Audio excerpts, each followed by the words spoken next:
We're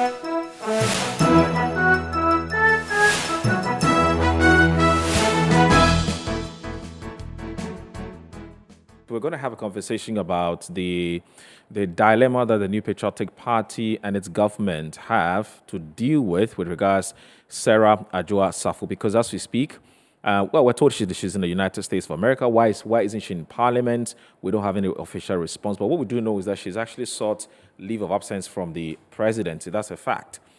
But it is also a fact that she hasn't been in Parliament for 15 straight working days. And the Standing Orders 1516 of Parliament is quite clear.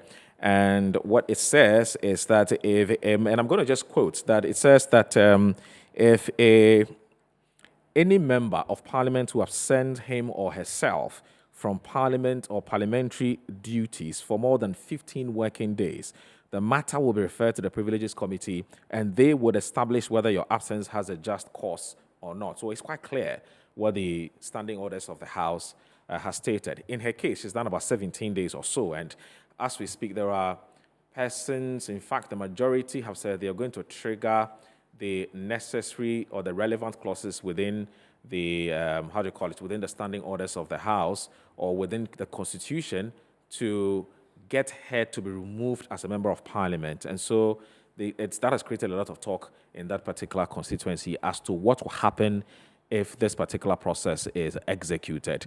And so Global Info Analytics, whose executive director is Musa Dankwa, he's joined us this morning to do a touchscreen analysis and presentation of what the people of Dome Kwabenya are saying.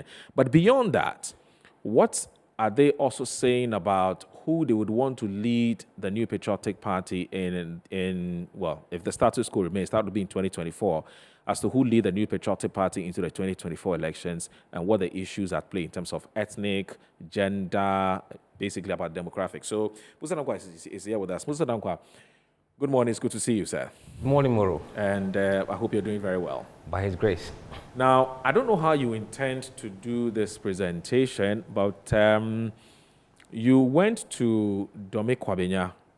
What was your mission there? It was simply to really seek the views of the constituents regarding the topical issue that we are currently faced with. Okay. Whether they agree to the call by some group of people that their MP should be recalled from Parliament. Okay. Because she's been absenting herself for a while. Okay. And when did you do this poll? This poll was conducted between 14th February. Oh, on Valentine's Day? Oh, yes. So when people were celebrating Valentine, you decided to go and conduct we were in the field, yes. No, you're a very committed citizen of this country. We were there for about 6 days, from 14th to 19th. Okay, 6 days. 6 days, yes. I see. So tell us what you've been finding. Yes, the overall finding of the poll suggests that majority of the constituents of Adwoa Safo don't want her to be removed from Parliament. They want her to remain as MP, yes. They don't care the complaints that people are making about what she said. Anyway, so you're going to walk us through the data in terms of what your polls are suggesting. Okay. Now, let's quickly go to the methodology. Right. It was carried out between 14th and 19th February. Okay. In all the 10 electoral areas of the constituency. Right. In Abukobi, in the Dome Kwabenya constituency. All right. And we allocated a sample of 584 to all the electoral areas based on the number of voters in those electoral areas. So basically, it was weighted. Okay. Then we hit the ground. We interviewed people in the street, in their shops, in their offices, and in their homes, basically, across the entire length and breadth of the constituency. Okay. And the female proportion was 45%, and male 55% of voters. Randomly selected? Randomly selected, yes. Okay, just want to go back to it. Right. Okay, this is the age groups of the people we interviewed. Okay. Most of them are between 25 and 44 years, about 68% of them. Right. Now, these are the level of educations the voters in the constituency have. Junior high is 50%, senior high 32%, 9% is tertiary, and no education at all is 9%. Okay. And in terms of ethnic grouping, the Ashanti Akan group were 45%, the Guans were 4%, Ga Adangbe 13%, the Evers 18%, Moli Dagbani 4%, the Gruma 2%, Grushi 1%, and Mande 0, and other tribes were 11%. Okay.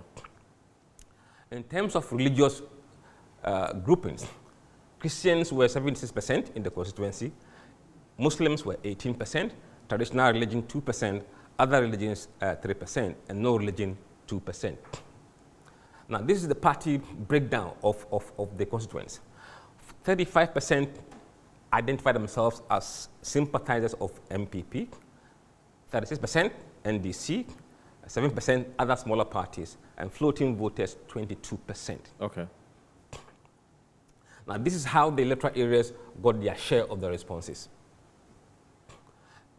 Now, we did ask some basic questions regarding the direction of the country and the president approval rating. Right. And in the survey, about 49% of the respondents believe that the country is heading in the right direction compared to 44%. This is in Dome Kwabenya? In Dome Kwabenya. Okay. And 7% had no opinion about that. Now, these are the party breakdown of the responses. I don't want to go deep into it here at the moment. With regards to the performance of the president, 48% of people in Dome Kwabenya said that they don't approve the way he's handling his job. Okay. Basically, they are not happy with his performance. But it's interesting, when you asked about whether they thought the president was in the right direction, the country. The country. Oh, that's for country. That's for country as a whole. Okay, but this performance has to do with the president himself. The president himself. Yes. Okay, but what's the difference? The difference is that the direction of the country embodies so many things. Right. From the economy, education, health, infrastructure, and everything. Okay. Okay. Whereas the performance of the president is leadership. So in terms of what the president has been, in terms of the performance of the president since he assumed office, whether they are impressed or not, or they're satisfied or not. Relates to his performance in the second term. Performance in the second term. Yes. So in the last 1 year and a few months, yes. What do they make of the performance of the president? Exactly. So this is what they've been telling you. This is the response. I see. Majority said they are disapproved, they are not happy, they are disappointed. Right. And only 45 said they are happy with the way he's handling his job. Okay. 7% said they have no opinion about his performance. And this is the party breakdown. You can see that it's broken down in party lines. While most NPP people are saying that he's doing well, most NDC said he's not doing well. And when it comes to predictably. yes. And when it comes to the floating voters, it's equally divided among themselves. Okay. Even. Some said he's doing well, 46, and 45 said he's not doing well. Interesting. Now, on the question of e-levy in Dome Kwabenya, 77% of people in Dome Kwabenya do not support the e-levy. Yes. Compared to only 16% who support the e-levy. And 7% have no opinion about whether it should be imposed or not. So overwhelmingly, Dome Kwabenya is against the e-levy. Now, this is the breakdown of support or opposition to the e-levy in Dome Kwabenya. In Dome Kwabenya, only 28% of MPP sympathizers support the e-levy. 67% of them don't support it. In NDC, only 6 support it, 91 don't support it. With regards to other political parties, 26 support it, 56 don't support it. And with floating voters, it is 11% for and 80% against. So you can see that there is a unanimity of opposition to the e-levy in Dome Kwabenya across all the political divide. See. Now we asked them, what are your reasons behind your opposition to the e-levy? Yes. And 24% of the responses we got said that the rate was too high. Okay. And then 23% said that they don't see what the taxes are used for. Okay. So they're not willing to pay it because of that reason. Right. Another 18% said the government can cut waste. And expenditure. That's why they are opposed to it. And then 15% are saying that they are already struggling in their lives, so they don't want any more burden. And then 11% said that they are paying too much taxes already, so they don't think this should be added to what they are already paying. And 7% said other reasons other than what we've given them. But only 2% of them said they don't like paying taxes. So generally, people are okay paying taxes. Yeah. Now, let's look at option that they are offering the government to pursue to deal with the crisis. Okay. 51% said the government should drastically cut expenditure. Okay. Followed by those who said they should allow the country to collapse because they are kind of fed up. If they said that e-levy will collapse, then it should be allowed to collapse. And then IMF, 12%. Approve the e-levy, 10%. So only small proportion of people say that if we have to approve the e-levy to save the country, then let's approve it. But most people are opposed to it, and they are giving different ways the government can deal with the issue. Now, on the almighty issue of Adwoa Safo, Okay. we asked them that there are talks and discussions across the country that your MP is not attending parliament and that she should be removed in order to pave way for the NPP to have its way in the House. Do you approve the call for your MP to be recalled, or do you support this call? And 47% of voters in Dome Kwabenya said they oppose to the move to recall Adwoa Safo. Okay. And only 44% of them support the move to recall her. 9% said they have no opinion. That's interesting. Yes. So basically, the constituency is opposed to recalling Adwoa Safo. That's interesting. Now, then we went further and said, okay, assuming the law takes its course, and that Adwoa Safo has fallen foul of the law, and then she is removed. Right. And there is a by-election. We know the NDC has its previous PC, which is Madam Elikrim Akurugu. Akurugu, yes. And MPP have Michael Quay Jr., who last time ran against In the primaries. If these two candidates were running for this empty seat, who would you vote for? 44% of respondents said they were going to vote for the NDC candidate, Akurugu, and 43% said they're going to vote for Michael Quay. So this is a statistical tie, virtually. In a safe seat Of like the MPP. Dome Kwabenya Yes. for the MPP, Yes. you asked whether if there was a by-election today, who they would vote for. That is, if the candidate that emerges from the NPP side is Michael Quay, and the candidate that emerges from the NDC side is Elikim Akurugu, they would vote for Elikim Akurugu. Yes. That's interesting. Very interesting. Now, only 5% said they have no opinion, and 8% said they will vote somebody else if there was another candidate. But these two, that's those who say they don't have an opinion and those who say they can vote for somebody else. Their minds can change. Yeah, of course. There's that possibility. Yes, there's And possibility. that can tilt the scales Absolutely. in favor of anybody. Anybody. Now, let's look at the hurdle. Okay.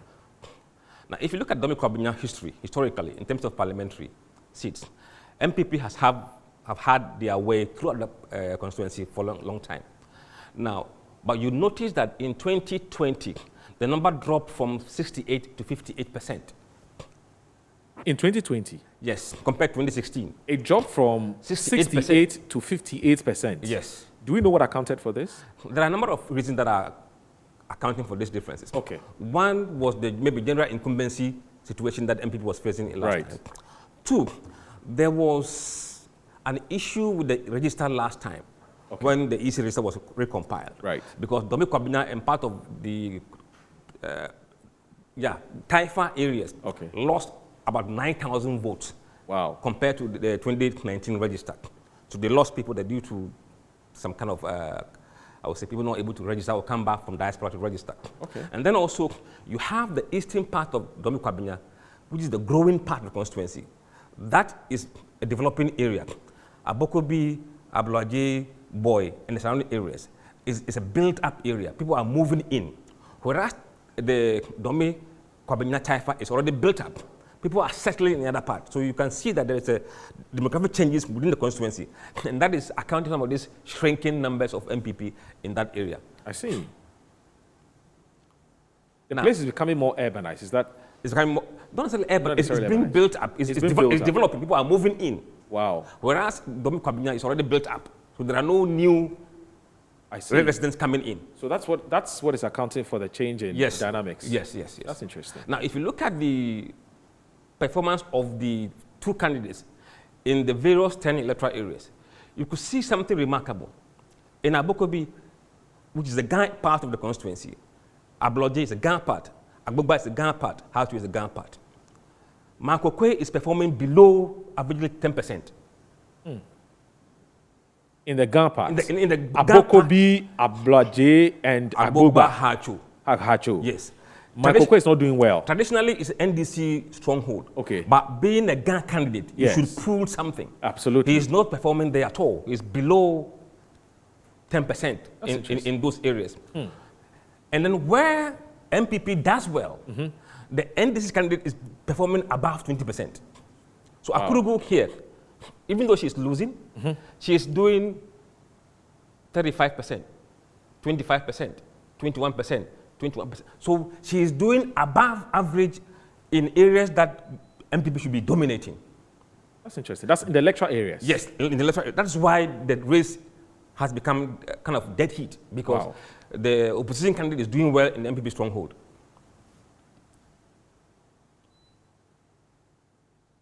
And these are the party affiliations. Let's look at it.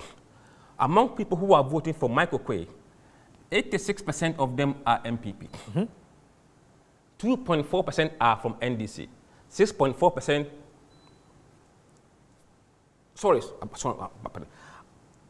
MPP supporters, 86% are voting for Michael Kwe. 2.4 are voting for NDC's candidate. Hey. And 6.4 say somebody else, and 4.4 said they will not vote. Take a look at these numbers, and I'll tell you something. When it comes to NDC, 5.6% of NDC supporters are voting for Michael Kwe, which is a plus because net advantage to Michael Kwe in terms of party. It will net off. Yes. But 91% of NDC people are voting for their candidate. So there is a solidity behind their candidate Home compared support. to You can call it home MPP. support as compared to the MPP. Now, look at the people who are saying there's someone else. Only small percent of NDC guys saying that they will vote for someone else. Right. This figure is 6.4 in MPP. And only 1.4 said they will not vote. They will not vote in MPP is 4.3. So there's apathy in MPP compared to NDC. This is accounting for how the race is tightening in the Dome constituency. Now, we looked at this, but this is very important. Those who are supporting the recall and those who are opposing the recall, among these candidates, who are they voting for? Because when it becomes by-election, it is possible that those who are opposing the recall will find comfort or home in the candidate of the opposition party. Right. Now, Michael Kwe, 16% of people who are voting for Michael Kwe said she should be recalled. 74 said she should not be recalled. And these are the people you have to convince to come and vote for you, and they are opposed to the recall. Interesting. And let's look at the NDC people. NDC are overwhelmingly for the recall because they can sense blood. Yes. And then 6.8 of them are saying no, they shouldn't call Adwoa Safo. So if they will suffer, the level of pain will not be as much as MPP because they have a huge number of people who are saying don't recall her. Don't recall her. So if you go against the people, this could backfire, depending on how you handle this in the end. A chunk of the 74% might not vote Michael Kwe. for Michael Kwe and might vote for Elikplim Akurugu. Either way, if they don't vote for Michael Kwe, Elikplim gains. Yes. And of course, if they decide to vote for her, that's automatic that she gains. So I get the point you're making. And then we wanted to ask, because the issue of the e-levy will become the referendum in the by-election. Okay. That will be the only issue people will go and campaign on for or against it. We asked them, should you elect your MP, would you want that MP to go to Parliament and approve the e-levy? 80% of them said no. That mandate they're giving that MP is not for him or her to go and vote for e-levy. Regardless of whether the person is going to come from the NPP or NDC. Exactly. They are giving you a mandate. You are going to represent us as a people. When you go, 80% said don't vote e-levy. Wow. So if you go to campaign in the by-election, what are you going to campaign on? That will be the biggest challenge for MPP in the constituency. Because it's not going to be an issue of education or health. And by-elections are normally fought on single issues. So the point you're making, Musa, is that even if Michael Kwe wins, so assuming Adwoa Safo is removed, yes. Michael Kwe wins the by-elections. Yes. So wins the primaries and wins the by-elections. Okay. The constituents, they are saying that when you go to parliament, don't vote for the e-levy. Yes. Because when you do, there'll be consequences. Likely there'll be electoral consequences. Then that puts whoever is going to become the MP then in a very tight situation. Very tight situation. Especially if that MP is, especially if that person is going to come from the New Patriotic Party. Yes. Because the New Patriotic Party government intends to get this, bill passed. But anyway, please go ahead. So there's voters' preference in NPP primaries. Yes. So we're done with e-levy. We're done with e-levy. Okay. Now, we also take opportunity whilst we were there to kill two birds with one stone. One stone, okay. So we delve into the NPP primaries and voters' preferences as to who they want to lead the NPP. Okay. Now, the survey there indicated that Dr. Mahmoud Bawumia has a commanding lead of 37%. He stands tall. He stands tall. So the question you asked was, if you were a delegate at the next NPP presidential primaries, which of the following candidates would you vote for? Yes.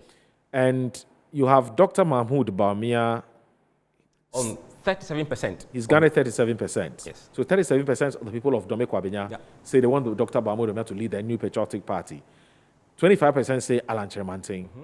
You have 0% for Dr. Efri Akoto, 1% for Boache Jakon. Jogate is 1%. Kunedo Apreku is 0%. No, that's not fair to do Dr. Kunedo Apreku. And then you have Adanimo, 1%. They want someone, those who want someone else is 11%. And I will not vote is 24%. Yes, most of that I will not vote are normally the people who are NDC sympathizers. Okay, so that's not surprising. Yes. Okay, so they don't care. I mean, it's like Dufia said. Yes. I see. Okay, so please let's proceed. And then we look at also the NDC primaries in Dome Kwabenya as well. And there, John Mahama is on 56%. Okay. And then before was 12%, someone else 19%, and I will not vote is 3%. Sorry, 13%. Wow. So it's very one-sided. It's a one-sided, yes, exactly. In now, we then looked at the head-to-head in the general election scenarios. Said, assuming MPP has gone to Congress and elected Dr. Mahmoud Bawumia, and NDC has done the same by electing John Mahama. In the national election, 2024, who would you vote for in Dome Kwabenya? 42% of respondents in Dome Kwabenya said they would vote for Dr. Mahmoud Bawumia to be the president of the Republic. I see. And 43% of them said they would vote for John Mahama. In an MPP stronghold? In an MPP stronghold. That's interesting. And we'll show you where the difference is coming from. Okay. Someone else, 7%, 8%, I will not vote. Please take a look at this number. We'll come back with it and check something. Okay. I will not vote. And someone else. And someone else. Well, that's 15%. Altogether, 15%. Altogether. Now, let's see what happens if we... Okay, so this is the historical performance of MPP in the presidential election. Okay. And this is where we are now in terms of the polling. Okay. You can see the polls have converged. 42.25 yes, very close. 42.76%. So it's now too close to call in Dome Kwabenya as we speak. Okay. Because the poll has a margin of error of 4%. So this result is within the poll's margin of error. Now, let's look at the support of this candidate by religious bloc. Okay. I've always said that this election, if it is between Mahama and Bawumia, ethnicity will play a crucial role, and so will religion play a crucial role. Right. And I want us to start monitoring and watching these numbers. Okay. Christians, how did they vote? 59.3% of them were voting Dr. Mahmoud Bawumia. That's Christians. Christians in Dome Kwabenya. In Dome Kwabenya? Yes. Okay, I'm voting for Dr. Mahmoud Bawumia. Yes. For the presidential For the presidential. Okay. 30.7% are voting for John Mahama. Okay. 5.2 someone else, and 4.4 said they will not vote. Okay. Let's look at the people who are Islam or Muslim. Okay, Muslims. 28 are voting for Dr. Mahmoud Bawumia. Okay. 47% are voting for John Mahama. 9% someone else, and I will not vote is 14%. These are the key blocks for these two candidates. Let's look at the ethnic grouping, how the ethnic groups were voting. Okay. Now, in their accounts, 82% of them said they are voting for Mahmoud Bawumia. Bawumia. Right. 6.7 are voting for Mahama, Okay. 7.2 are voting for someone else, and 3.9 they will not vote. The Gwans overwhelmingly for Mahama, the Gadangbe overwhelmingly for Mahama, the Ewes overwhelmingly for Mahama, Mole Dagbani 53 against 30.7, and the rest, you can see that. Yes. There's the Gruma Grushi and then others. Yes. Now let's look at the party affiliation. This is very important because a candidate should be able to woo the other parties to join him in order to win an election. That's true. So when there are people who are cross-carpeting, you must watch those numbers very critically. Okay. Now, NPP, 89.2% of them are supporting Bawumia. 7% of NDC people are supporting Bawumia. I see. And 21% of people from other political parties are supporting Bawumia. And 56% of floating voters are backing Bawumia in the constituency, which is very, very well. Right. Now, that's in Dome Kwabenya. Yes, Dome Kwabenya. Now, when you come to the John Mahama column, 2% of NPP supporters are backing Mahama. Okay. We'll vote for Mahama. Vote for Mahama. Okay. 90.1% of NDC are behind John Mahama. 13% of other party funds, they will support Mahama. Okay. So this is the block. Now, we'll come back eventually to see when we change the candidates. Okay. Yes. Can we go? No, I'm good. Okay. I'm good. Now, we then said, assuming NPP goes to Congress and elect Alan Chairman, okay. And NDC brings the same candidate, John Mahama. Okay. Would that change the dynamics? The dynamics, right. Look, in Dome Kwabenya, now Alan is winning. 47% of people in Dome Kwabenya said they will vote for Alan if he was the candidate of NPP in the election. Okay. Compared to Mahama, 43%. So Mahama hasn't changed. His numbers remain static. Right. What has happened now is that those people who said they'll vote someone else or they will not vote, they have now suddenly said they will vote. Because it's Alan Chairman. Exactly. Hey. So that is where his numbers has come from. They've moved from the peripherals into his column. So that's what is accounting for the shift. Yes. That's interesting. Yes.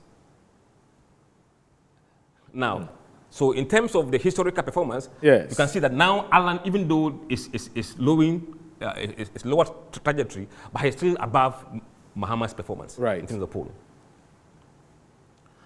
Now let's look at it. Now Christians, I said that religion will play a role. Now 64% of Christians said they will vote for Alan Chirmatin. 64.48%. Yes. Said they vote for Alan. Bawumia was about 59%. Yes. Okay. So when it is Alan who's a Christian, the numbers has changed. Quite obviously, yes. And then you have John Mahama with 29 points. No. Now, still with Christians. Yeah, it's still we're still below around 30%. That hasn't moved that much. Okay. Now, when it comes to the Muslims, Mahama slightly appreciates to 54%. Bawumia was around 28% or so. Yes. So the difference between Alan and Bawumia's Islamic vote is tiny. Yeah, very, very slim. Very slim. So it makes no difference to the Islamic vote, whether it's Alan or Bawumia. Okay. Okay. Now let's look at the ethnic groups. Right. 88% now, 88.8 now of Akans say they're going to vote for Alan. Okay. So the Akan vote is appreciating. Okay. And in party affiliation, look at it now. Okay. Now, for NPP supporters, 94.6 said they will now vote for Alan. Yeah. Right. Right? That number has gone up compared to Bawumia's performance. Right. And look, and 10% of NDC supporters said they will vote for Alan. 10%. It's gone up. Okay. And that has affected Bahama's percentage here. Okay. Even though Bahama hasn't shifted much, but those who were saying someone else and I will not vote, some were NPP and some were NDC. Right. So when they realigned themselves, they realigned themselves to Alan. Okay. That's what caused Alan's performance to go up. I see. Then we asked them the last question. Who is best to replace President Akufo-Addo in 2025? Yes. Here we pitched the top three together. Okay. Alan, Bawumia, and Mahama. In the constituency. Okay. Hey. So in that case, John Mahama is on 42%. Dr. Bawumia is on 40%, and Alan on paltry 9%. That we don't understand. Wow. Yeah. That's interesting. So that is because this combines MPP, NDC, everybody, voter, general election. Floating voter, everybody. Because in general election, you should be able to woo. Right. It's presidential. That's one constituency. Yes. Everybody votes. Yes. That's interesting. Yes. That's interesting. That's interesting. Okay. And that's it for the survey today. Wow. Global Info Analytics. Maybe I should have asked you what do you guys do? I know it's a research company, but how do you do your research? How do we do it? Yes. In terms of approach or in terms of? In terms of approach. Right. You see, we have understood the Ghanaian voters. Okay. That to get into their mind. Well, you can actually walk in, and yeah. To get. But just in case you just joined us, we're talking to Mr. Musa Dankwa. He's the Executive Director of Global Info Analytics, who's done some survey in the Dome Kwabenya Constituency. In fact, what actually sent them there was to find out whether indeed the constituents there would want a recall of the Member of Parliament, that's Sarah Adwoa Safo, and if indeed they want a recall, who would they want to replace her as the Member of Parliament? And he went ahead to also test the views of the constituents there in terms of who they would want to emerge as the candidate for the New Patriotic Party in the presidential primaries, and also who they would want to emerge in the presidential primaries of the NDC, and if elections were held today amongst Dr. Bawumia and Mr. John Mahama, who they would vote for. So he went ahead to do all of that. And he tells me that the reason he did that is because he actually wants to kill two birds with one stone. So Musa Dankwa has done some analysis for us. I hope you enjoyed it. Let me see. Some of you have sent us messages. Let me read some of the messages for you. This one says, good morning. Good morning, Moro. I'm enjoying the show. I really like the analysis and the research conducted by Global Info Analytics. I hope the politicians are watching and they'll take a cue. And then one says, that's from Nanaya. Mesuna from Dome Kwabenya says, yes, most of the things that Mr. Dankwa has said is a reflection of what people tell me when I speak to them in Dome Kwabenya. So I hope the political parties are taking cue. And this one says, hi, good morning, Moro. Good show. Please keep it up. That's coming from Nina. Okay. Now, this one's here. Professor Ken says that this is the first time I'm watching this show, and I like the presentation by the man, Mr. Musa Dankwa. It's not Dankwa, it's Dankwa.